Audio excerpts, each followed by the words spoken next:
Vatandan kelgan uchurlar.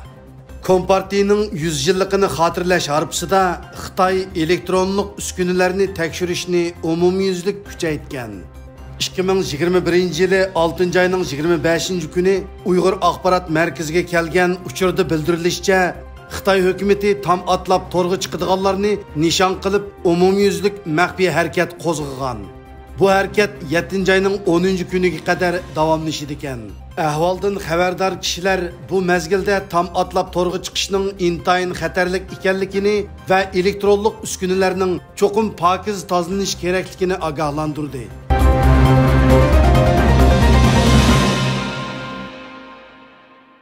Xitoy doiralari Xotan tavasida Uyg'urcha naqshi musiqining qo'yilishi va aytilishini cheklashga boshlagan. 2021-yili 6-oyning 25-kuni Uyg'ur axborot markaziga kelgan uchurda bildirilishicha, Xitoy doiralari Xotan tavasidagi yezi kentlarda har qanday Uyg'urcha naqshi musiqining qo'yilishi va aytilishini cheklashga boshlagan.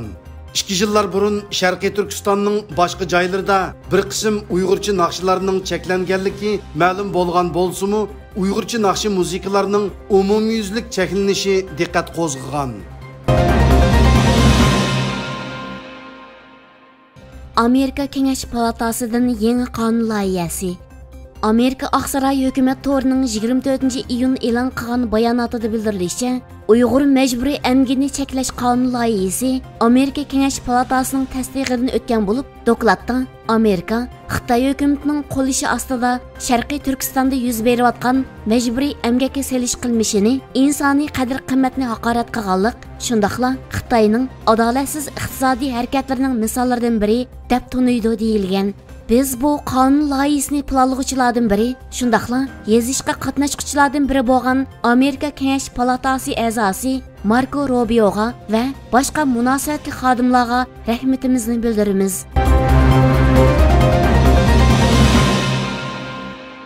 Xitoy Atiyurt kishilik huquq qonunini taqatqozdi.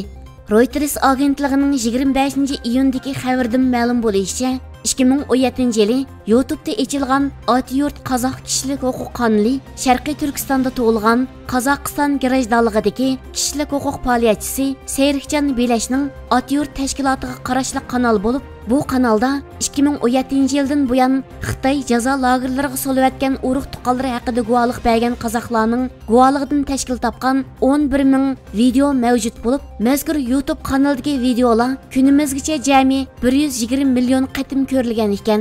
Atiyurt tashkilotining harakatlaridan va mazkur kanaldagi o'zini mat qildigan videolardan aramsizlangan Xitoy 15-iyundan boshlab YouTube shirkatining qo'li orqali mazkur kanalni taqatqizib o'tgan.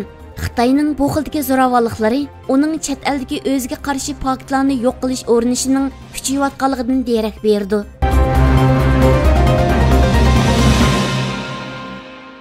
Ukraina Xitoyning besimiga bosh egdi.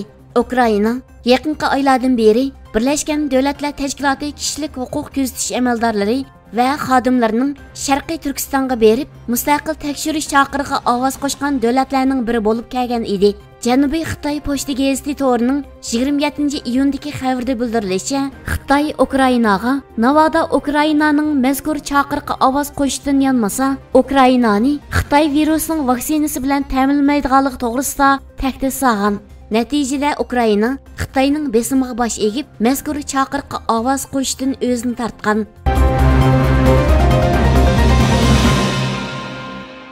Uyg'ur harakati tashkiloti Turkiyada ziyoratda bo'ldi. Uyg'ur harakati tashkilotining raisi Roshan Abbas xonim va Dunyo Uyg'ur qurultiyining bosh taftishi Abdulhakim Idris apandi ikkalan yaqinqi haftalardan buyon Turkiyada muhim uchrashish va ziyoratlarda bo'ldi. Mazkur tashkilot rahbarlari ziyorat jarayonida Turkiyadagi donglik siyosatchilardan Turkiya yaxshi partiya raisi Meral Akşener va Turkiya kelgusi partiya raisi Ahmet Davud o'g'li qatorliqlar bilan ko'rishdi. Shundaqla Sharqiy Turkiston yangi nasl harakati qatorliq bir turkum tashkilot a'zolari bilan uchrashdi va ba'zi muhim faoliyatlarga ishtirok qildi.